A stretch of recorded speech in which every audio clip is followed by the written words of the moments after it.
accident changed the course of my life. That accident meant that, I couldn't stand for long periods of time. I couldn't sit for long periods of time. I couldn't lay for long periods of time. In actual fact, I couldn't do anything for long periods of time. I suppose it started with being a happy boy growing up on a farm with great parents, great role models. Everything in my life really that I touched turned to gold through sheer utter commitment and hard work. So my father died. 12 months later, my brother died. 3 months after that, my mother died. And then that was 12 months after that, my baby daughter died. Simon, that is a rough few years straight away, even with nothing else going on in your life. That year, I tried taking my own life 5 times. I had convinced myself that my children were better off without me. I was a worthless scum drug addict. That's what I had convinced myself of. I thinking that God has taken everything from me. I picked her body up off the back seat of a limousine and putting her small body into a grave, into the ground. All I wanted to do was protect her. That was me checking out. I had enough. One of the suicide attempts was definitely a cry for help. I really believe that when I tried to hang myself in the garage, I was sort of waiting for my housemate to come home and save me. That's what I really believe. It was actually, how useless are you? The first 2 puffs, inhale that smoke. The feeling is undescribable. You don't get this feeling again, but from the very first time you use methamphetamines, I knew I was in trouble. Probably one of the biggest mistakes and regrets of my life. Whilst dealing drugs, I was shot in the thigh and I was stabbed 3 times in the back of the neck and I was nearly killed. Failure is like everything else in life, it's just a win. Never fail. I need to know to get to where I want to go. Hi Simon, welcome to the Feck It No More show and thank you so much for being here today. You're very welcome. Thanks Glenn, thanks for having me on board. No, it is our pleasure, Simon. Simon, would you like to introduce yourself to our listeners and to our viewers today at this point? Sure. Today, and we'll go with today. Today, my name is Simon Fenech. I am the interim CEO at a social enterprise called Fruit to Work. I'm a 2026 Westpac Social Change Fellow. I know your story a little bit, Simon. Not too much. I'm looking forward to hearing the full story today. You have, whenever I came across your story, it's one of those really stories that you've turned your life, I would say, completely around. And the position you hold and the work you do today to help other people get to that point is very inspiring. I suppose, where does your story start, Simon? Where does it really begin, your story, before that Feck It No More? Thanks for those encouraging words too, Glenn.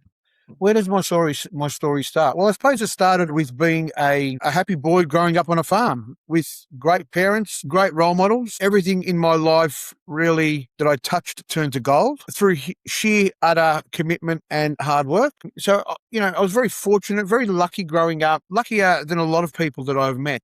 My life really shouldn't have gone bad. The life that I lived wasn't one that I had expected for myself. That was for sure. Okay. So where was home? Where was farm? Where did you grow up? So I grew up on a small farm out on the west side of Victoria. Great parents, very isolated on the farm. At school, school holidays, I would spend time with animals instead of running down the street, running amok with other kids. It was a really good upbringing. Okay.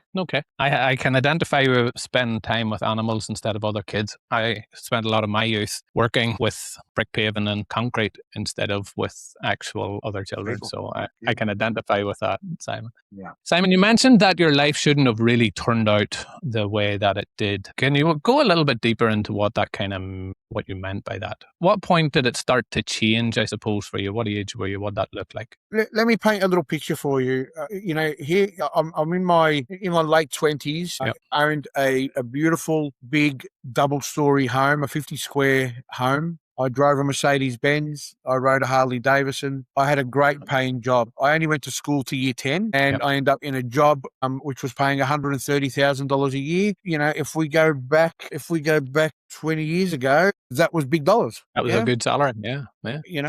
I've always worked hard, always worked 2 jobs. European parents, my dad would say, biggest thing you have to do is pay off the house, Yeah. and that's what I concentrated on. And then one day, I was also fit as a fiddle. I took my training very seriously. I was a kickboxing champion, a 2 times Australian kickboxing champion, a South Pacific kickboxing champion, and a South Australian East Coast kickboxing champion. So fit as a fiddle. One day whilst I was at work, I was loading my truck in a big warehouse delivering supermarket goods, and I was driving this electric pallet stack machine, and I got T-boned by a forklift. So here I am going down a thoroughfare, and there's a guy driving the forklift with his load on the front, which he shouldn't have been, did not see me, hit me, T-boned me, and threw me 6 meters down into a loading dock. And damaged my spine. When I say damaged my spine, he burst 2 of the gel pockets that sit in between your discs, and it was bone on bone, bone on nerve, and that was the most severe pain I had ever been in. Yeah. Were you still kickboxing at that time, or was there a bit of a gap between? Because I'm guessing to get to world champion at kickboxing, you're a quite driven person. You're used to routine. You're used to training. Were you still kind of kickboxing at that point? I was actually planning on making a comeback, so I was back into training full ball. So just super fit. In actual fact, I think I was better than I was ever at that period of time. So it was high. The fitness was high on the agenda. That accident changed the course of my life. That accident meant that I couldn't stand for long periods of time. I couldn't sit for long periods of time. I couldn't lay for long periods of time. In actual fact, I couldn't do anything for long periods of time. And to be totally honest, I had trouble wiping my own backside. Right? I would watch my wife go to work and my children go to school, and I was useless. Being this super fit man and I really believe I was super fit because I felt like I would walk 3 feet off the ground, like walking on air. I for 10 years prior to that, I delivered fridges and washing machines, and I would deliver them up 6 flights of stairs on my own, right? Fit as a fiddle. All of a sudden, I'm just about wheelchair bound. And the doctors were great at pumping me with medications. They pumped me with 12 different medications, muscle relaxants, nerve relaxants, sleeping tablets, antidepressants, every painkiller under the sun, and nothing really worked. I'd watch my wife go to work, the kids go to school, and I'd be stuck at home. I couldn't even make it up to the marital bedroom. I had to stay downstairs in the spare room, and I felt useless. Simon, look, I never world champion, but in my 30s, I decided to take up running, and I got to a fairly physical point where I could run 200-mile ultra marathons and that. Wow. So very, very fit in my head. And I have had them moments where an injury comes along, and everything that you're used to doing, that routine of getting up, training, the feeling of feeling like you can achieve anything or you can accomplish anything with that fitness. Because I always believe there's the body and mind connection, and where that fitness comes in.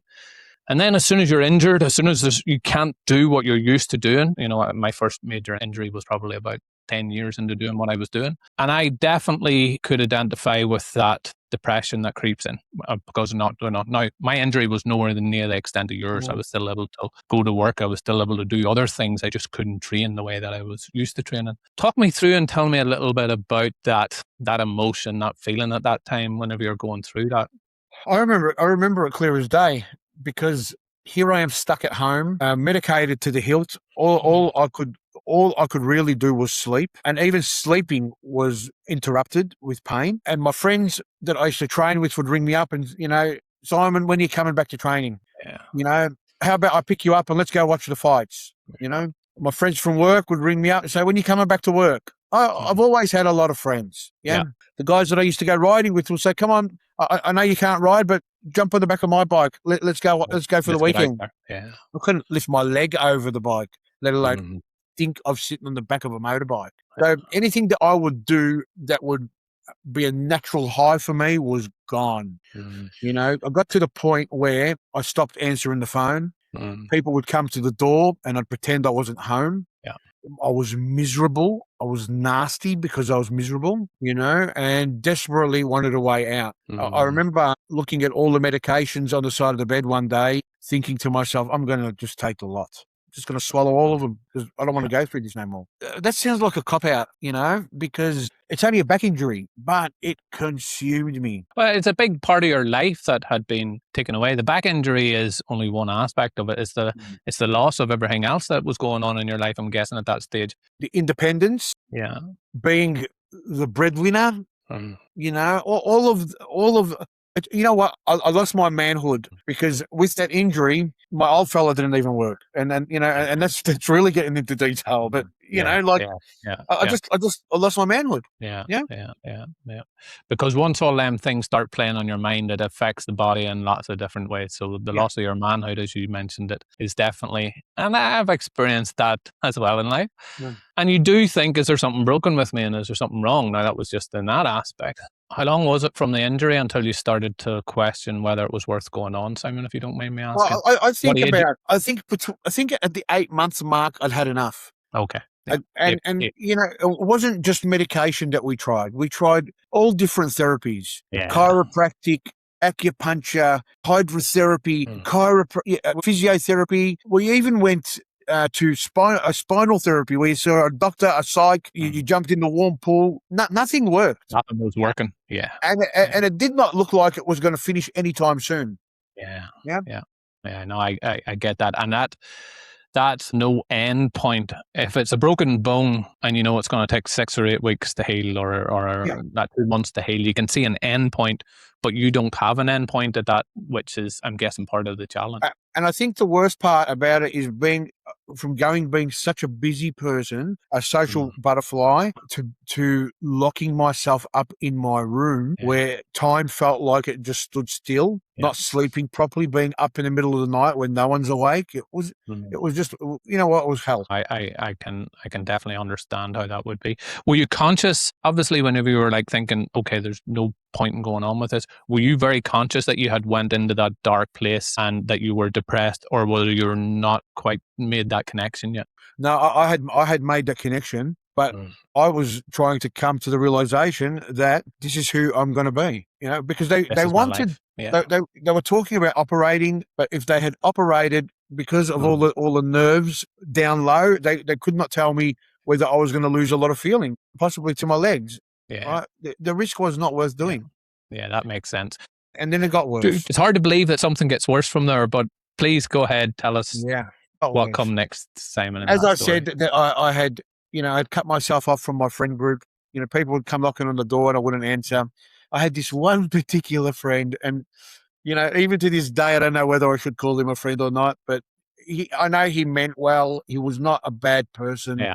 He was a concreter, hard worker. He was a good human, but he had his own problems. Anyway, one day, he heard I wasn't doing well. He finished work early. Concreters normally finish work around late morning, and he thought he'd bring me something to make me feel a little bit better. And banging on the door, I wouldn't open the door, and he could say, "I know you're home. I know you're there."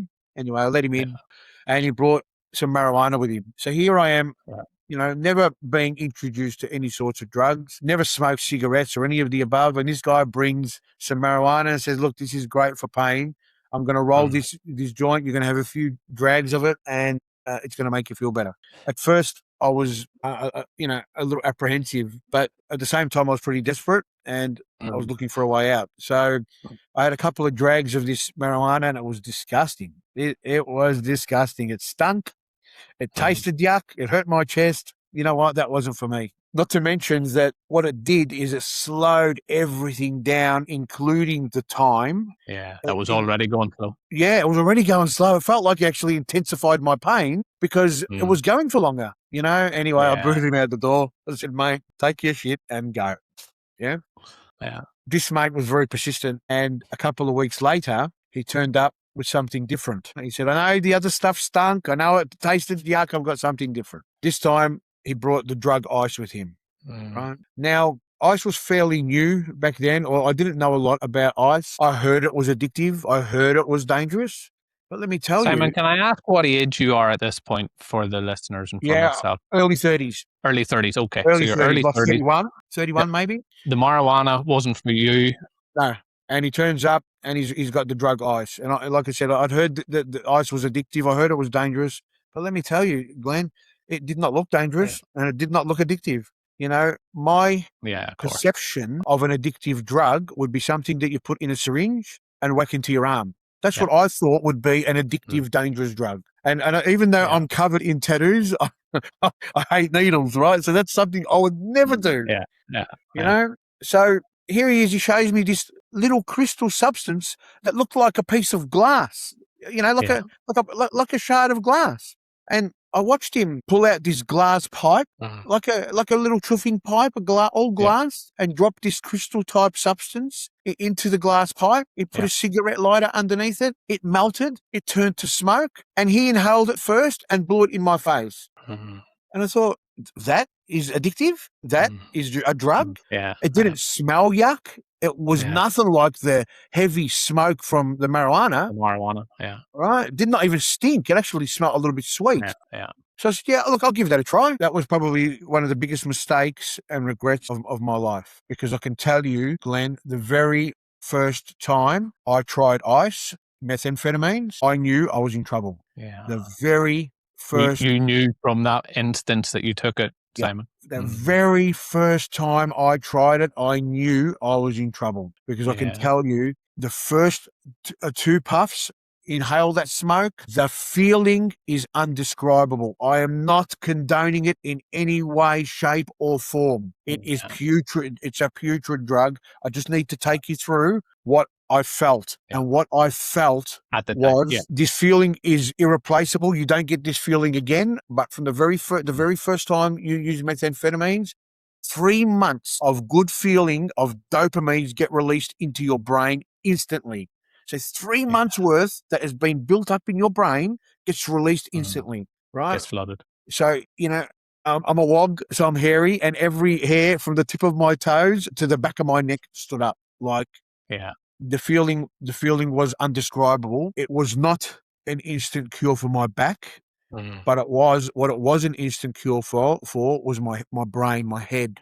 So here I am, dark, depressed, didn't want to see anyone, to my mouth was running 100 miles an hour. My head was running 100 miles an hour. You know, I'm picking up the phone, telling my mates that I'm coming back to work, ringing to my mates, telling them that will pick me up, take me to training. I want to watch, you know. And I think it was about a 60% cure for my back.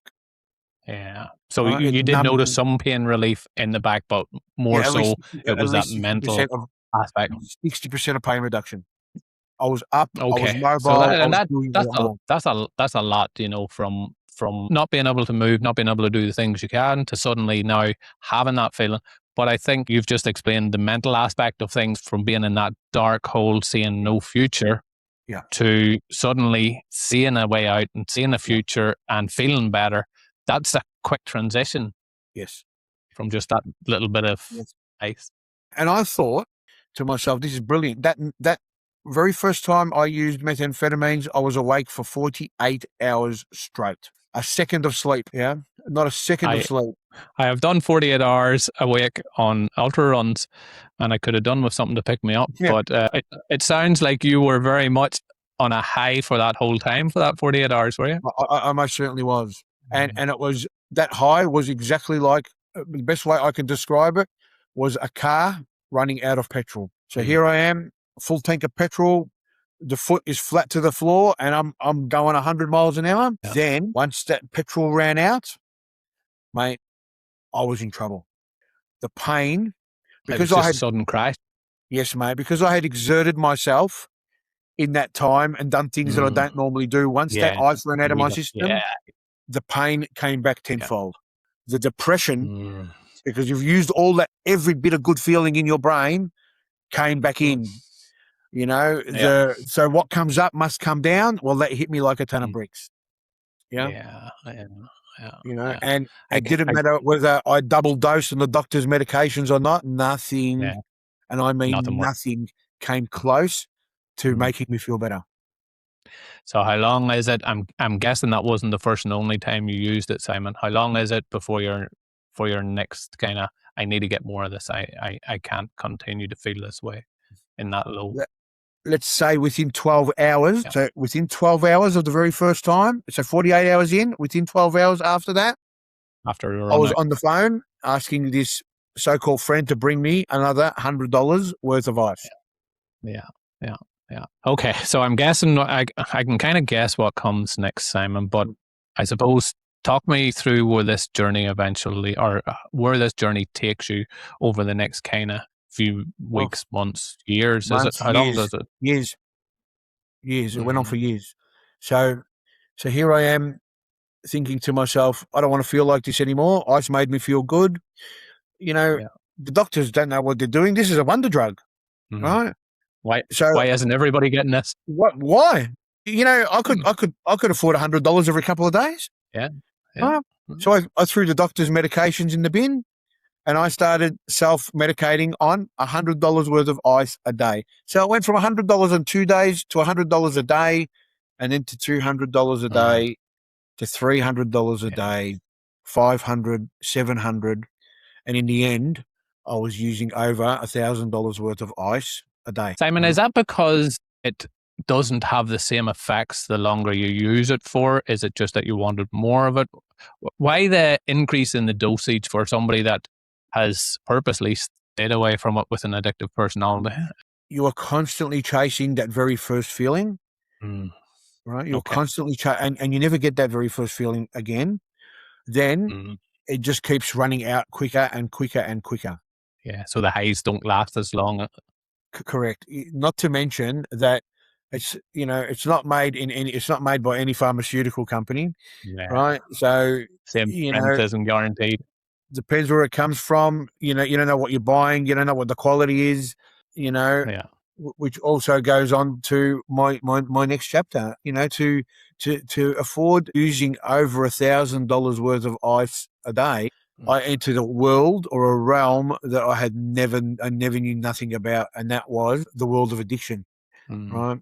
In that drug world, to support your habit, you do one of three things: you either deal, you steal, or you sell your backside. Yeah. I mean, have a look at me. I would not get any money for my backside, right? So I only have two options. Two options left. I never made much of a thief. I didn't like doing any of that sort of stuff. So I started dealing drugs, right? Simon, can I ask before we go into the dealing of the ice? Can I ask how the addiction was impacting life around you at that stage? Because obviously I'm guessing there's a few months of, things are good, we're back on track, life's getting better. But somewhere there's that tipping point maybe where you now it starts negatively impacting your life. Can you remember what that looked like even before you went into the kind of the dealing of the drugs? Was there, what was the negative impacts in your life at that point? Or was there any? Maybe there was none. The negative impact was the abnormality in my personality, being awake all night. It wasn't too long before my wife had worked out that there's something not right here. Different people coming to the house, not my regular sorts of friends, awake all night, disappearing through the night because you're out there trying to score or you're out there trying to get money. Yeah. So all of that, it started impacting on that family life because where Dad had agreed to take my son to Auskick. I'm not around. I haven't even come home yet because I've gone to pick up some gear. It still hasn't arrived. Yeah. Have you just the one child at the time, Simon? I had two at the time. Two children. Okay. Yeah. What ages roughly, if you don't mind me asking? Ages were 8 and 4. 8 and 4. Okay. So yes, you're making promises to them that you're not fulfilling now. From my own experience, my father with an alcohol problem, I can identify with how the child would have been feeling at that stage from the point of view saying we're going to be doing something, we're going to do something, and then either not in the mood to do it or just not there to do it. So I can identify with, I suppose, the different aspect of that story. So the impacts on the family from the addiction was clear to you at that point. I suppose at that point, did you feel like you had lost control and you just knew you were on this train at this stage?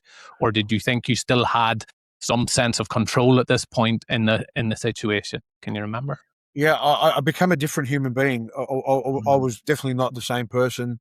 Different interests. My good friends would contact me, to ask me how I'm going or see if when I was going back to work, and I absolutely ignored it. They were not my people anymore. As people you wanted to see. My people were the people who were into the gear, into a lot of the underworld movements. That's who became my new people. Yeah. So, it wasn't long before that family relationship started to deteriorate and deteriorate quickly. I've never been violent, so violence was never an issue. I was always out to hurt myself. Yeah, of course. No, I get that. I understand that. So you mentioned that you kind of turned to dealing. I'm guessing that if it's anything like the movie shows, is it just like the movies, or is it slightly different? No, you know what? It's very much like the movies. And you learn really quickly. I've always been good with dollars and cents. So my head, like I'm great with figures, but you meet so many unsavory characters, like so many. You get robbed, you get ripped, you will buy fake gear that's thinking that it's the real thing. Like everyone's out to make $1, and the smaller you buy, the more chances you got of getting stuff that has been cut to the max. Yeah. So I worked out that if I bought in bulk and I bought quality, I bought quantity, I would get quality, and that's what I started doing. But then I was mixing with some pretty heavy hitters. Real professional outfits, and that came at a price too. Whilst dealing, I would deal away from the home, but dealing comes with its own currency. People would not always come with cash; they would come with stolen goods in exchange. They would come with groceries. I bought a coffin in the middle of the night one night. Anything and everything they would come and barter for drugs. But that also opened up another world. One opened up the world to the police, and also opened up the world to the standover people. Whilst dealing drugs, I was shot in the thigh, and I was stabbed 3 times in the back of the neck, and I was nearly killed.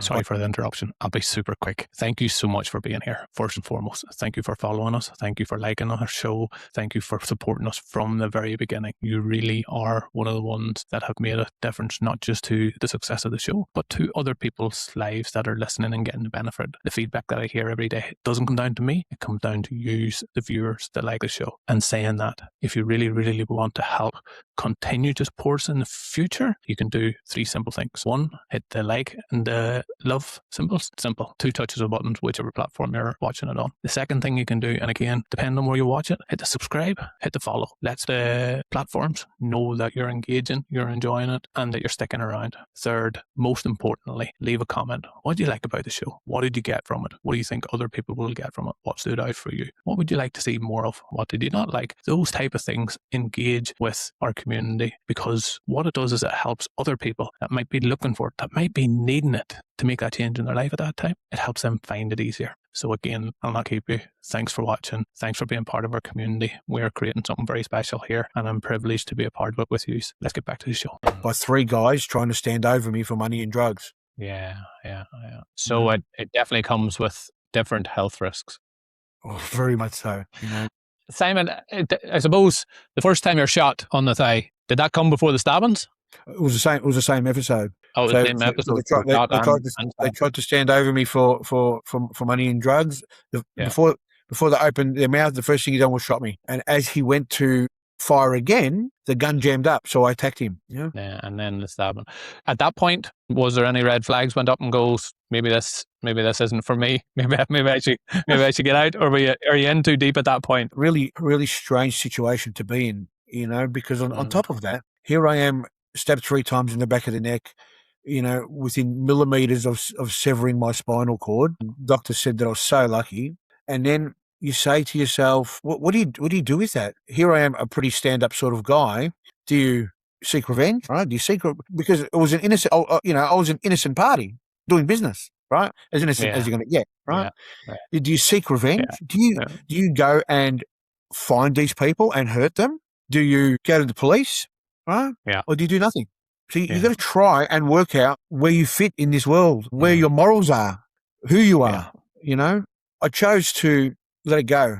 I mean, even when I drove myself to the hospital, shot and stabbed. And when I got to the hospital, they called this, I think it might have been a code blue, asked me what happened to me, and I'm telling them that a piece of steel fell on my neck, right? Like as if they as if they believed that a piece of steel, fell on my neck. Yeah.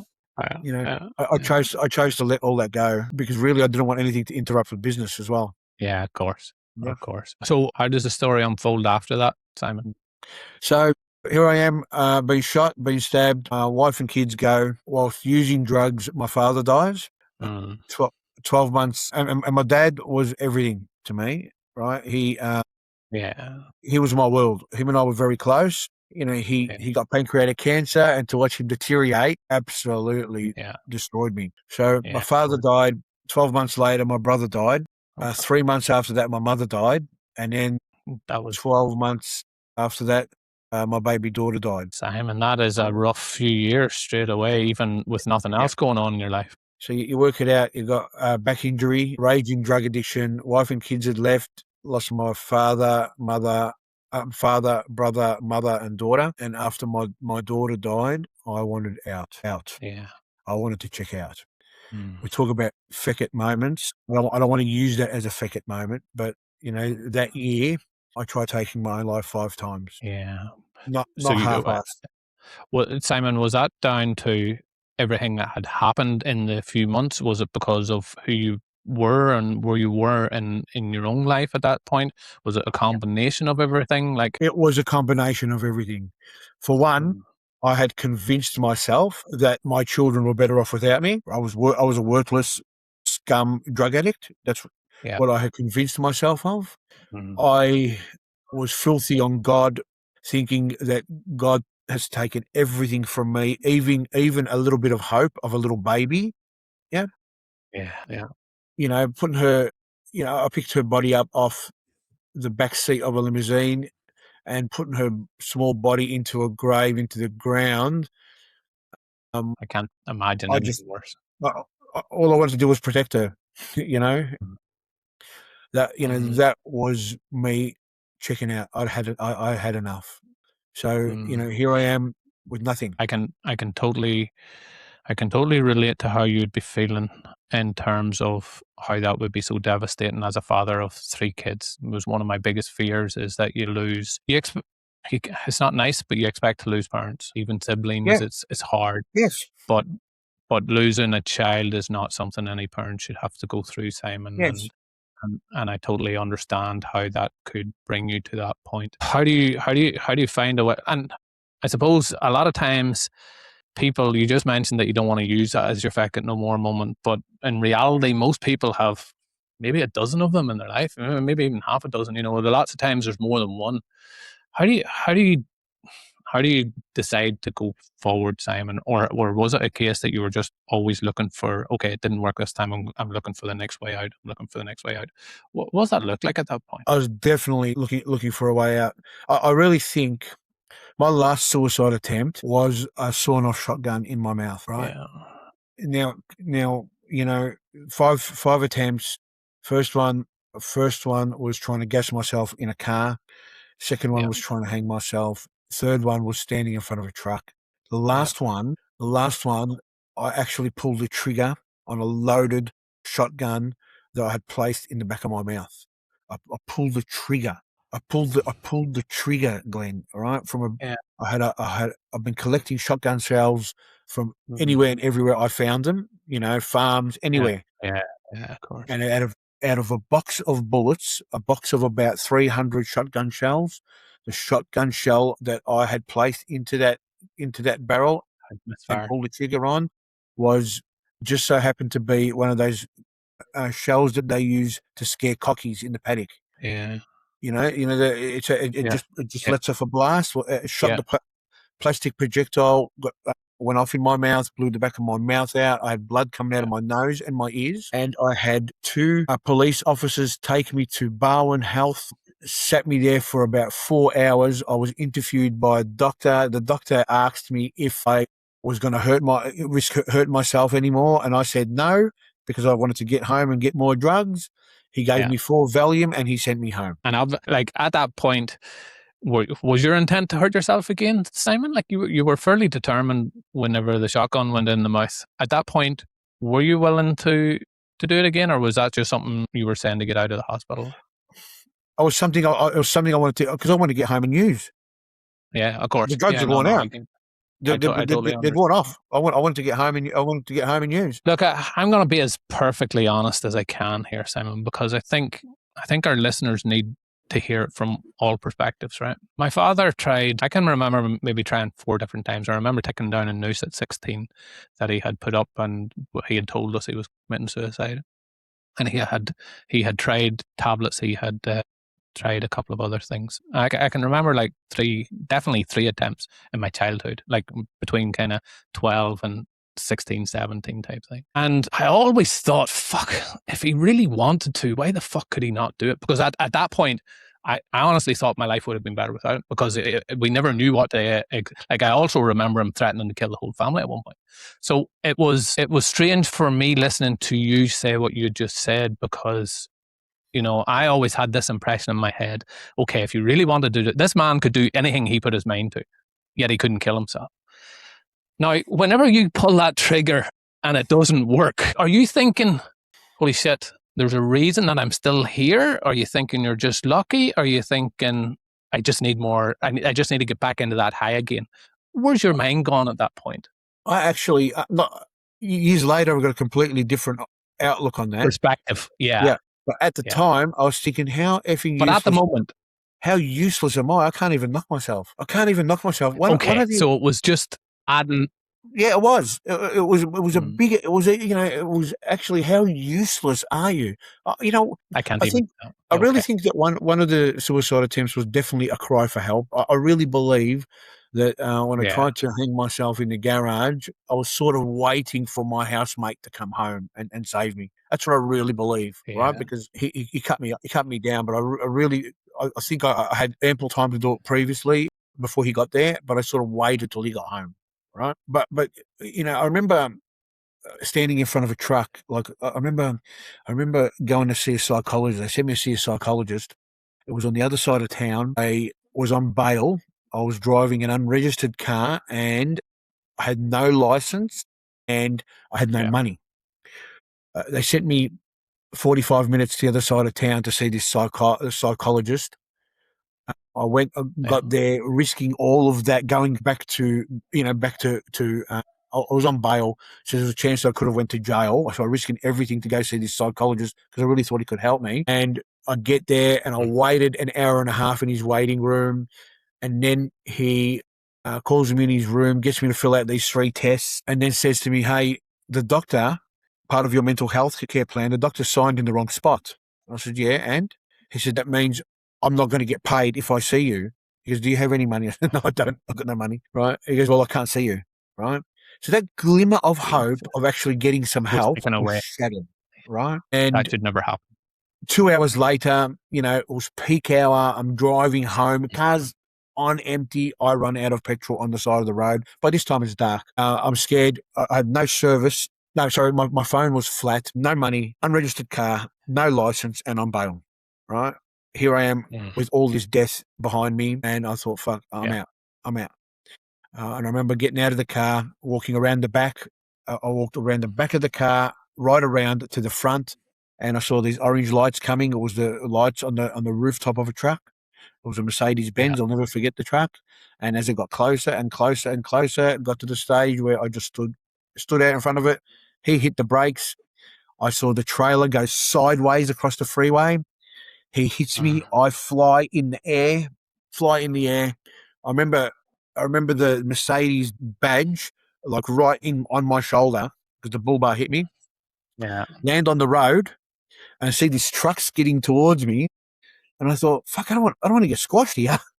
That's not how I want to die." So not the way I wanted to go. Yeah, it's not the way I wanted to go. I don't want to get squashed. That's yuck. And I picked myself up and ran away. Right. So, Wow, Simon, I don't know whether you're the most unluckiest man alive or whether you're the luckiest man alive. Today, they have a very different outlook on that. Of course. Simon, look, I just want to thank you so much for sharing and being so open about it, because suicide is something that's very close to my heart. I had a young cousin. might have been 22, 23 at the time, that committed suicide over a relationship that went wrong, and I had an auntie that done it. So it's something that's very close to my heart. Obviously, my father's issue was there as well. So thank you for sharing that and being so open about that, Simon. It really, I think it shows the listeners very much where you were at that point.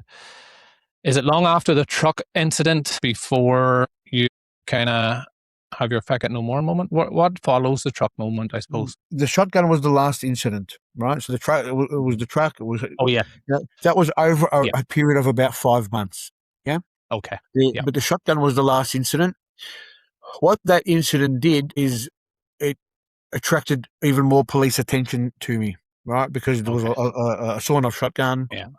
There was probably maybe 2 police raids on my home prior, or the houses that I was staying at, where they came and they found drugs. They found ammunition. They never found a gun. So then the police had it. I was on their radar, number 1 on their radar. Yeah. And I probably got raided maybe 2 or 3 times after that. Each time they found drugs or ammunition. And before I knew it, I was sentenced to 12 months in prison. Yeah. Right? Now, so you get 12 months. Yeah, I get 12 months. I want to say that jail was where I deserved to be. Okay. All right. Yep. So I think I was actually really lucky that I had an empathetic judge who took into consideration the losses that I had in my life, that previously I had never really been in any sort of trouble, because really I probably should have got 3 to 5 years.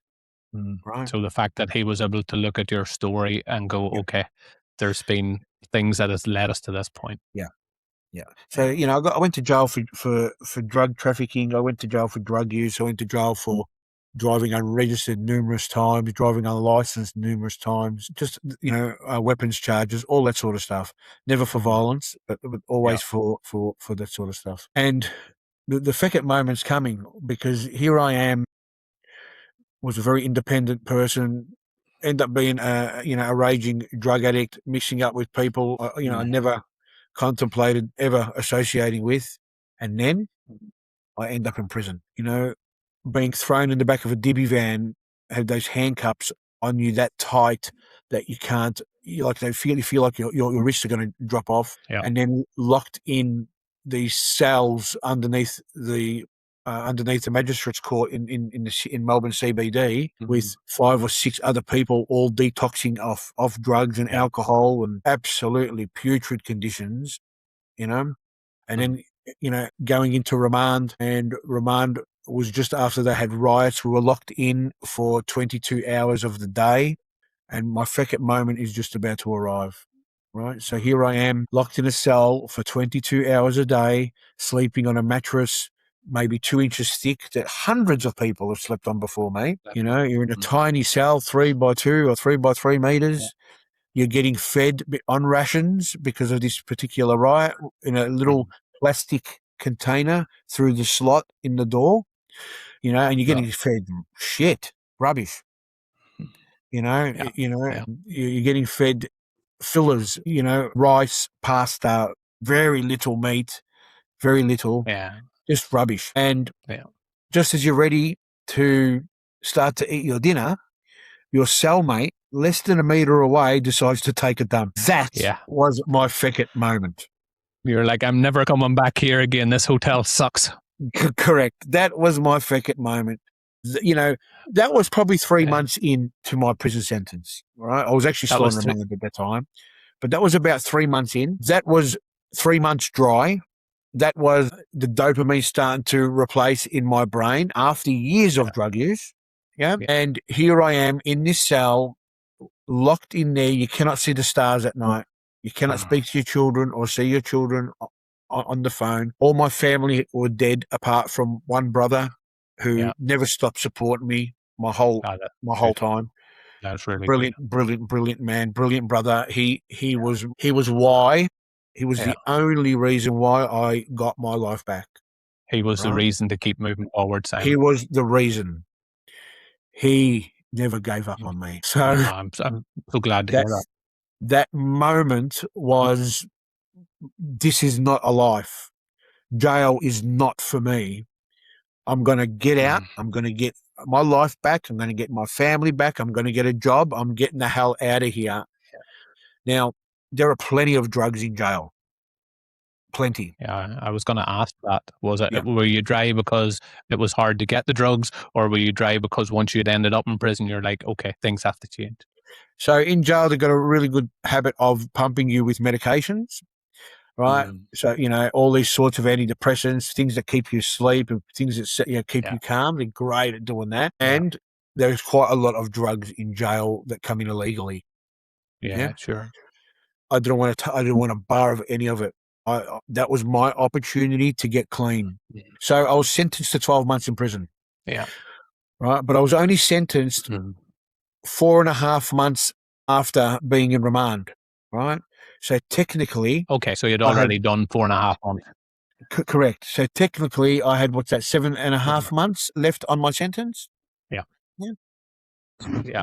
Every program I tried to get into whilst I was in prison, a lot of them had a 9-month waiting list, 10 months waiting list, right? Because I only had 7.5 months left on my sentence, I wasn't eligible for most of the program. Do you know what? That's something I never even would have thought of, Simon. I just assumed that once you were in there was a captive audience. There was lots of opportunity to get into programs. So you had to go alone? Not by any means. Not by any means. I was, that Feck It moment in my head, I'm turning my life around, right? But trying to turn your life around is nowhere near as easy as you would expect. Trying to get help in prison, forget about it. No. Forget about it. I was persistent. I would go up to the officer's desk and say, "Hey, any cancellations on this program today? Can I just get in for one session?" And if you got a good screw, the screw would make a phone call and he'd get you in. Right? The majority of screws would tell you where to go and exactly that language to F off. They didn't care. Yeah. They did not care. Yeah, they didn't care. If you're sick in prison, you got a problem. To get a Panadol is a huge issue. If you've got a toothache, forget about it. Get ready to be in a world of pain. Right? So I wanted out. I got sick of listening to the bullshit talk of other prisoners. And I met a lot of people in prison. I kept a low profile. I worked. That was my rehabilitation. I wanted out. I wanted away from them all. Yeah. Jail was not what I expected. Was there an opportunity for, like, the programs that you said were out for 7 months and that, Simon, were they kind of the like of, I don't know, Drugs Anonymous, or I'm guessing that's the like. I went through the AA programs and things like that. Was there opportunities for any of that type of group discussions at that time? Once I got sentenced and shifted to a prison out in the sticks, you had an opportunity to go to. They never had NA, which is Narcotics Anonymous. They only had AA, but addiction is addiction, right? So you had the opportunity once a week that you could go to AA, which I went to every week. Right, that was great. Okay, they had a couple of short programs which taught you about the effects or what gives you the urges or the background on how drugs work with your brain. Those tools were imperative for me to stay off drugs because I knew what was happening. I knew what was going through my mind was normal. What the problem was. I knew what the problem was. Yeah. So those programs are so important. Yeah, so important. I did, a parenting program because I wanted to be a decent person in the community again. I wanted to get my life back when I came home. Yeah. But Glenn, when you come home, getting your life back isn't as easy as you expect. I look, I've worked with a lot of people that want to make a change in their life and improve their life without having gone to prison and without being in that point, Simon. So I can only imagine how difficult it is whenever you're coming back out of one environment where, you've got no control over anything. You can't choose what you want to do. You're stuck in your cell, to now being out in society and having to fend for yourself. What did that transition look like for you? Wow. Well, it definitely was what I was expecting. Here I am in my head thinking that I'm going to come home. I'm going to get my life back. I'm going to get a job. I'm going to, in the process of all that, I had a little boy as well, to a girlfriend of mine. I'm going to start to see him. I'm going to see my older children. I'm going to get my life back. Right. When I was released from prison, my brother had picked me up from the train station because I had to catch the train from this country prison, which was about 3 hours away from the CBD. I caught the train. He picked me up from the train station and he took me to, because I had nowhere to live. Right, Yeah. my brothers are justice of the peace, and here I am, raging drug addict, ex-criminal. So he's been a brilliant support, but he made some rules and some boundaries that I couldn't live with him. Good. Right. Yeah. So the jail had organised a boarding house for me. Right, and I was so grateful that I was coming home from prison, and the jail had organised a boarding house, a roof over my head for 4 weeks. In my head, that's all I would have needed. Yeah. To get a start. Right. Yeah. So he picked me up from the train station, took me straight to this boarding house. And when we rocked up out the front of this house, I knew what sort of house this was. Yeah. There was a lounge suite in the middle of the front lawn. Yeah. There was a car in the driveway with smashed windows and no number plates. I knew what sort of house this was. Yeah. And I wasn't released a free man. Like I still, when I came home from prison, I still had to do 380 hours community work. Okay. I had to do a mental health program, a drug and alcohol program, a men's behaviour change program. I had to see the judge once a month, and I had to see my caseworker once a week. I had to do all of that. So there was a lot of boxes you had to tick. I had to do all of that as well as try and get a job.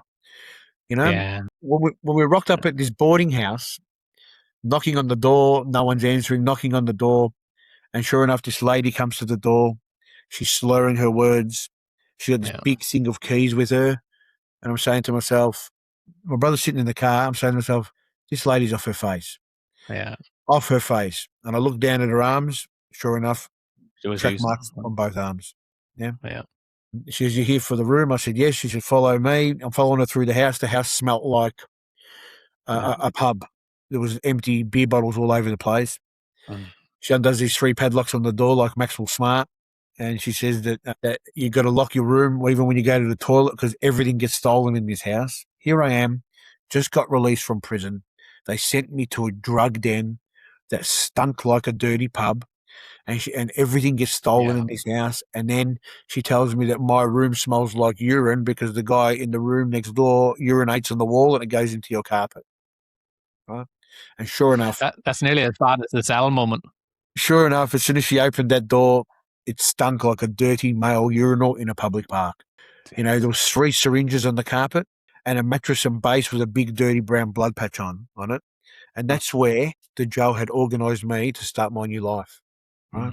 On top of that, this lady was pretty scary. She was a big woman. One eye was looking one way, another eye was looking another way. And she's smiling at me and saying, "And if you need anything," and I mean anything, my room is just across the hall. Now, I'd just done 12 months in prison, mate, but I was not going there, let me tell you. She was scarier than jail. Right? Yeah, I can imagine. So I called my brother in and said, "Bro, have a look at this. I can't stay here. Can I stay in your car?" And he said, "You're not going to stay in my car." He said, "But what, but, you're not staying here either." So he put me in a hotel for a few nights. And then he got me into another boarding house, which was drug free, and it was staying with 9 other people, but it was nice and clean, and it was a roof over my head. Right? Yeah. Now I needed a job. Yeah. The system definitely sounds like there's improvements that we can make for people that genuinely want to come out and rehabilitate, Simon. It sounds like if we're talking about the expense of housing people that with habits and wanting to reform people, I think making sure they go to a place that can benefit that change is a big thing that we could definitely do better by the sounds of it. They wonder why the recidivism rate is 47%. Because if people haven't got a job, they can't get a roof over their head. If they haven't got a roof over their head, they can't get a job. So they keep going back and forward to jail. I needed a job. I was hungry and I was broke. That boarding house my brother got me into was $200 a week.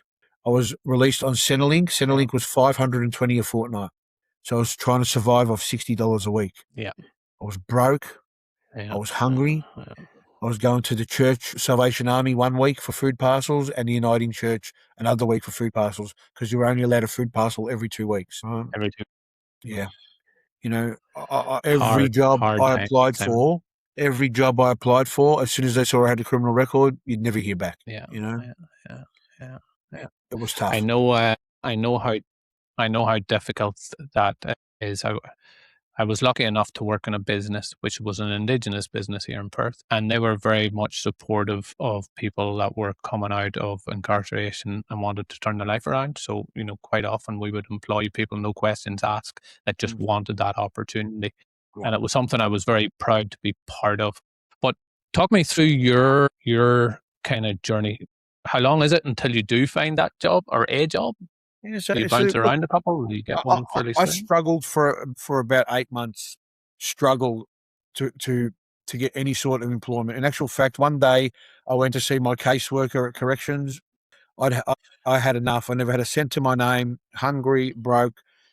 I was living in the same area where I used to deal drugs, bumping into old acquaintances all the In time. people. It would have Yeah. been so easy for me to get back into that world. Yeah. One phone call, I would have been back on. Right? Yeah. I had people offering me money, offering me drugs to start me off again. Yeah, I didn't want to do that Yeah. because I Yeah. knew Of course. that this time I would have ended up in jail for a very long time, if not dead. I wanted to get my life. I had a Yeah. plan. That Feck It moment, Yeah. I had a plan. I wanted to stick to it. Right. Yeah. So what I did was I went to see my caseworker at corrections, and I said, I can't do this no more. I said, I'm broke. I'm hungry. I can't get a job to save my life. Yeah. You know what? She was a young lady, maybe early 20s. She couldn't relate to what I was going through. She had no understanding. She was just doing her job. Yeah. Yeah. Of course. And this is where the turning point in the story is. So some good news coming, right? Because it's been misery the whole way. But the good news is she reached into the rubbish bin and she pulled out a flyer from a Yeah. business called Fruit to Work. Yeah. The flyer said, we're seeking a delivery driver, and if you've got criminal history, you're encouraged to apply. Brilliant. Right? Yeah. I thought, this is bullshit. This is too good to be true. Can you Yeah. make a phone call? Can you organise an interview? And she did. Yeah. And I sat this interview. I never forget. I had this interview in the state library, and the lady was listening to me. The guy was listening to me. I told him a whole life story. She was crying. He was crying. And she got up and said, you got the job, right? And I was so happy. I shook her hand. I shook his hand. And I said, what do you do in the business, mate? He said, I don't work with you. She's like, he said, I was just sitting here. I loved hearing your story. He wasn't even in the interview. Brilliant. He goes, but I tell you what, he goes, I'm the senior manager of the Reserve Bank. He said, Yeah. I'm going to go back and tell my team that they've got nothing to complain about, right? Yeah. Anyway, I got the job. Yeah. I got the job, Glenn. The job was life-changing. The job was 2 days a week. It was starting at 1:30 in the morning. It was on the other side of town. But, it was another step towards my plan, right? It was part of that goal that you had set that you could change your life and move forward with it, Simon. Yes, mate. It was an opportunity. I was given a high-vis uniform. I was given keys to a van. I was given passes to building. I was given trust. Yeah. I did not feel like an ex-offender anymore. I did not feel like a junkie. I felt like a normal human being delivering goods, paying tax. I was even happy to pay tax. That was If a very long somebody time had ago. told you that years before, you wouldn't have believed it. That didn't last too long. And, I started working. I loved it. The business started growing. I grew with the business. I could relate to other people who were coming through the system. I had walked in their shoes. I was promoted to a team leader. Within 12 months, I got promoted to an operations manager.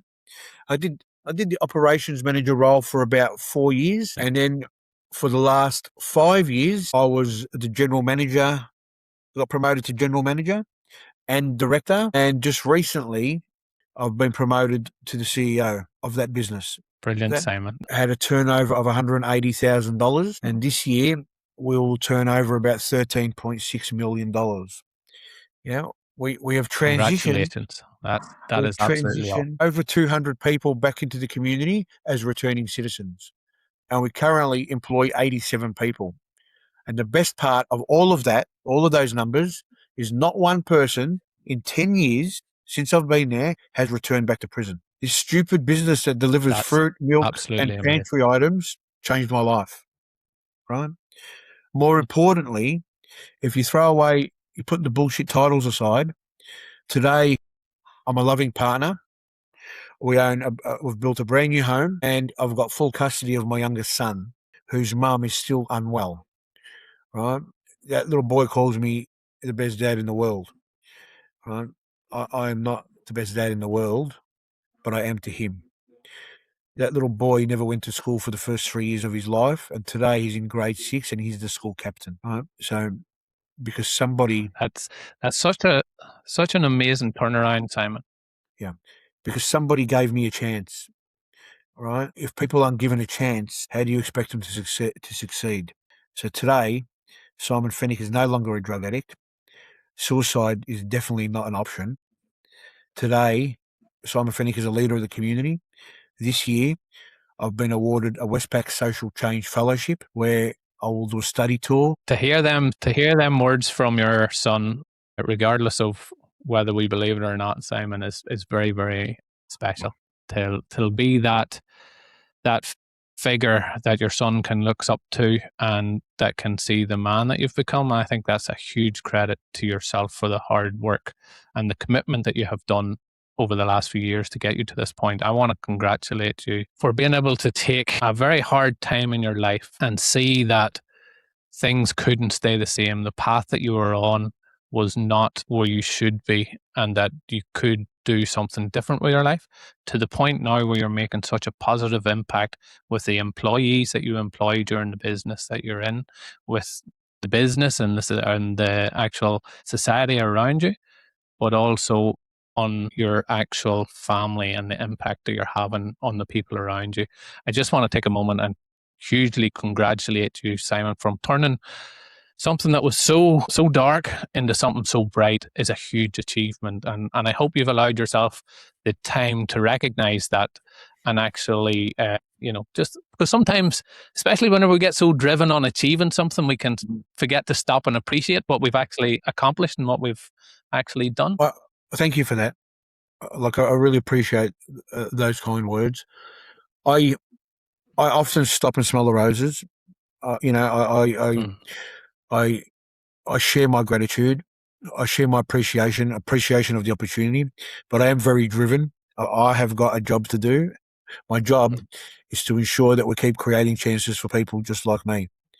I can tell you stories all day of members of our team who have been impacted by the justice system and have reconnected with their children and are their children's heroes today. That's why I get out of bed in the morning. My true north is reconnecting parents with their children and children with their parents. This year I was awarded a social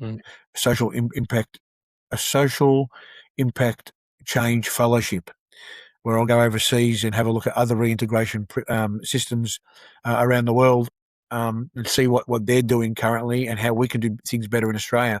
Because locking people up, yes, people deserve to get locked up, but when they come home, they deserve some support to get back on their feet. That's who I am today. That's what I'm about today. My life wasn't a life that I had expected for myself, but today I'm grateful to have lived and been through what I have, so I can help our community for the better.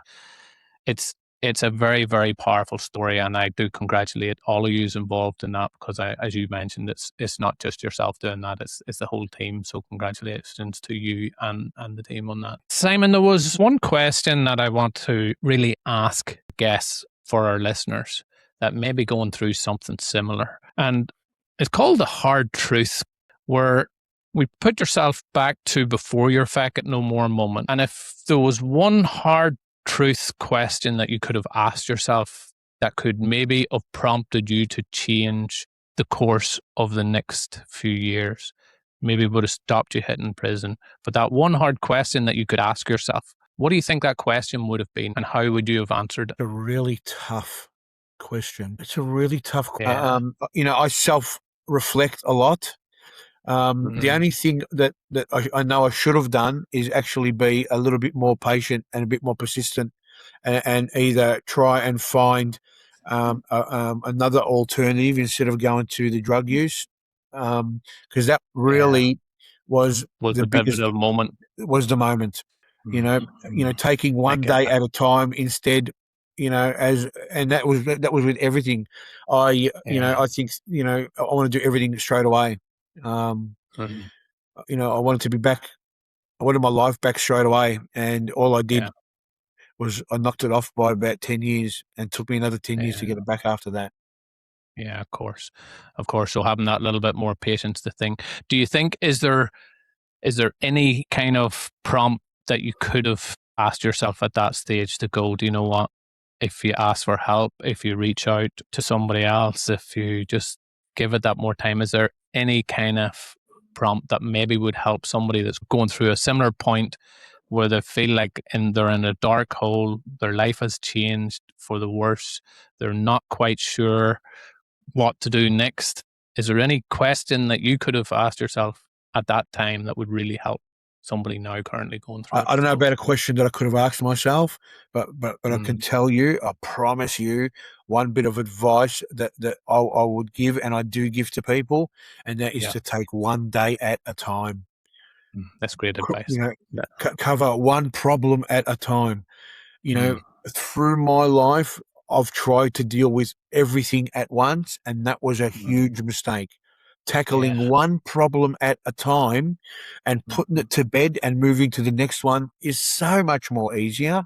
yeah, yeah, yeah, Yeah, yeah. you And can you be don't get that. You don't consumed. get that overwhelmed feeling. Correct. You will be Mm, consumed by trying to tackle every problem, and mm, life's full of problems. But mhm. tackling Yeah, one problem at a time, dealing with it, putting it away, putting it to bed, and then going to the next one actually works. yeah. Yeah, no, I definitely agree. I've went through the Alateen program, which is similar to it's for the AA supporters from a very young age. Whenever we were going through that transition, and that was one of the things that really got me through at the time was one day at a time. Was One day at a time. just get through today. What's the Yeah. problem? What's the problem of today?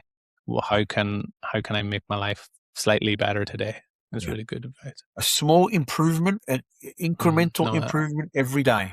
I like It's that. about I those like one that. percenters. That is 1%ers is so true. Simon, thanks for sharing, as I said, your story up to now, and even that advice, that one day at a time and solve one problem at a time. That's really strong, powerful advice that people can actually implement today and act on today. What's your life looking like at the moment? You mentioned the job, the career. What are you focusing on now going into the future? Are you somebody that focuses much on the future, Simon, or do you Yeah. currently just kind of you still No, taking it that one day at a time? What's the future look like for you? no, I've got a 5 year plan. 5 year Okay, plan. I like 5 years, man. Yeah, 5 year plan, and that is to stay within this business for the next 5 years. Make sure that it's running like a fine tuned Mm, machine. We're yep, transitioning, 20 or 30 people a year. It's it's nice and steady, and then I would like to look at opening another social enterprise, and starting something yeah, from scratch again. Um, mm, in the same sort of space. that's exciting. I've dedicated Yeah, I know my life is dedicated to helping people. There was a reason why that shotgun yeah, never took the back of my head off. That this is what I am here for, and I want to be, yeah, the best possible person that leads with authenticity and kindness, because they're my values. yeah. No, I do really like that authenticity, and that's probably the thing that makes you such a great leader, Simon. I'm guessing that's why you were done so successful in the role you're in. I work with a lot of leaders, and it's the one thing that I Mm. encourage all leaders to be them true selves because people can Yourself. relate and people can connect with that. Yeah. And if we want to influence people in a positive way, that's a good attributes to have for Mhm. sure. And to be kind. It costs nothing to be kind. Mm. It costs Yeah, nothing to be the world kind. would be so much better if we all focused on that. Yeah, Yeah, yeah. kindness, I kindness. You never know what somebody is going through, at home, at mm, work, in their lives. It costs yeah, nothing to be kind. yeah, yeah. Yeah. I totally agree. It takes the exact same amount of energy, or even less energy, to be kind than it does to be cruel. That's for sure. Yeah. And when you're kind, you're happy. When you're cruel, Mhm. you're miserable. Yep. Yeah. Yeah. Yeah. Yeah. I'm a firm believer in what we focus on, we get more of in life. So the energy we put out is the energy we usually get back. You put out more kindness, you put out more positivity, they're the things that are going to come back to you. Likewise, with negativity and unkindness is definitely. Totally agree. I'm a firm believer in karma. Yeah. I'm also a firm believer, which I just got introduced to, and that is actually meditation. Never believed in it. Good. Thought it was a lot of crap. This deep breathing Yeah. stuff, I'm a big fan, mate. It's been life changing for me. Yeah. Have you come across Wim Hof? No, what's it called? Wim Hof. So Wim Hof is big into his cold work and breath work.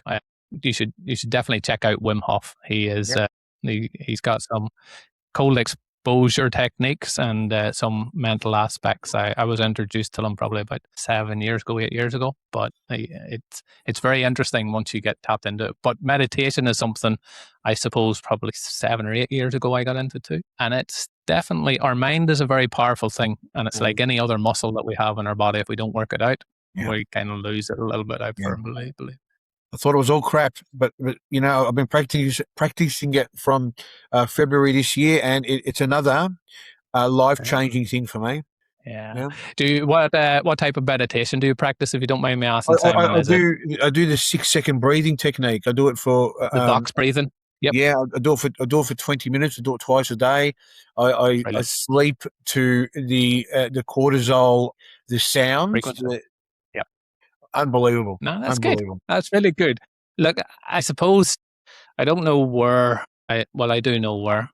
Having seen everything that my father went through, and the demons that he fought for pretty much all of his life, I knew that the mental aspect of things was a key point. So whenever I was early 30s, I kind of focused on trying to find as much out as I could about how we think about things and how we kind of make ourselves. You sent me a note whenever we were first talking, and you mentioned resilience and redemption. Now, resilience I've always loved, and redemption is very, very powerful. So for me, them two things just go hand in hand together. And thank you for sharing both of them together, because resilience was something I suppose I always tried to instill in myself, because again, maybe it's my perception of what my father was going through. Maybe he just hadn't the mental resilience to be able to change his life in a positive way at that point. And I've got to a very much happy point in my life where I can honestly say, hand on my heart, I have no resentment to anybody. I know everybody has their own struggles. I know everybody has their own journey, and I know everybody has their own path. However, I am a true believer in the thoughts that we have is the thoughts that shape our reality to a certain extent as well. So if we can, the more we can focus on the stories we tell ourselves, them negative stories that we tell ourselves. For me, it was dyslexic. I'm not that clever. I'll never amount to anything. I come from a home. I've had too many challenges to make my life mean anything. Mm-hmm. To take that story and turn it into something more positive was a mind game for me, and it was a mind trick. And I know, listening to your story, it wasn't until you said, I'm writing a new story about my life, and actually worked putting the action into that, creating that new story, was whenever it turned, Simon. So for me, any tool that goes along with that, whether it's meditation, whether it's breathing, whether it's reframing, there's so many mental tools that are out there that can help people. NLP, neuro-linguistic program, was another one I come across. There's so many out there that we never really talk about or we never really share, but are very powerful tools to help people transition their life to a better place as well. I found again this year, I found out how to identify what my saboteurs are. Yeah, that's another really good one. Yeah.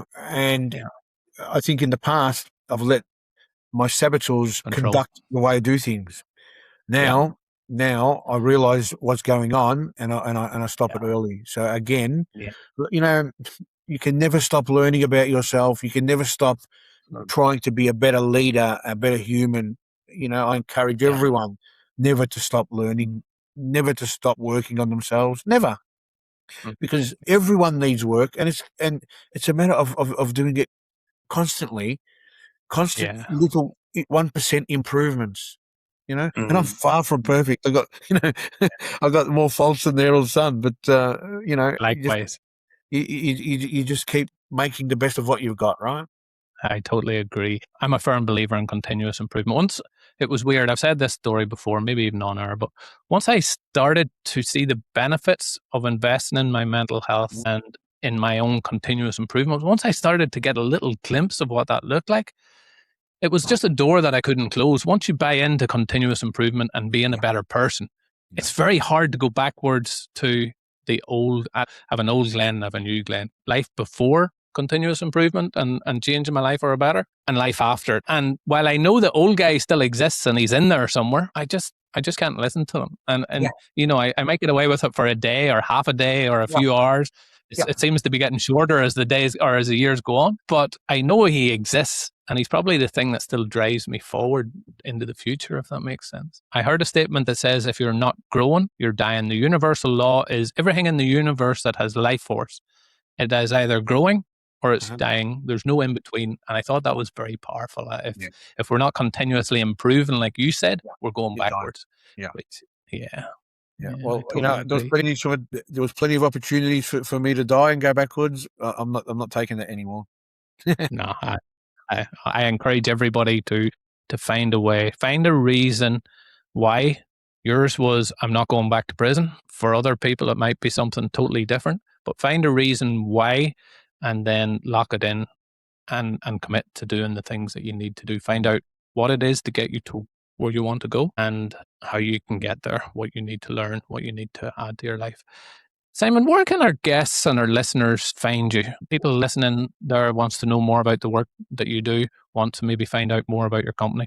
Where can our guests go to find you and contact you? And are you okay if they reach out and, you know, have any questions for you? By all means, I'm happy to answer anybody's questions. They can get me either within the Fruit number, so it's Fruit number 2 work.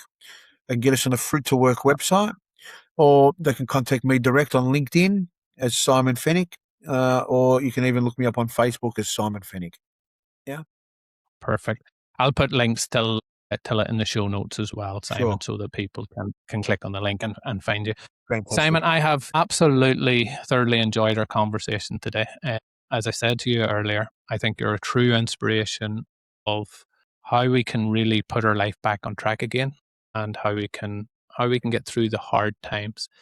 I hope that people that are out there listening to your story at this stage can see that just because we're currently somewhere where we're not really happy with doesn't mean we have to stay there. And it certainly doesn't mean that we have to go down any further. I want to really appreciate your time for coming on and sharing your story with us today. Would you be open to keeping in touch and maybe coming on again in the future? Let us know what you're at, what you're focusing on, how life's going, being a friend of the show, so to speak. I would be more than happy to. Simon, I really do appreciate that. If you had one message you could leave with our listeners, what would it be? Persistence over resistance. Just stick at it. Because if you give up, it's too late. You just got to stick at it. One day at a time. Persistence over resistance.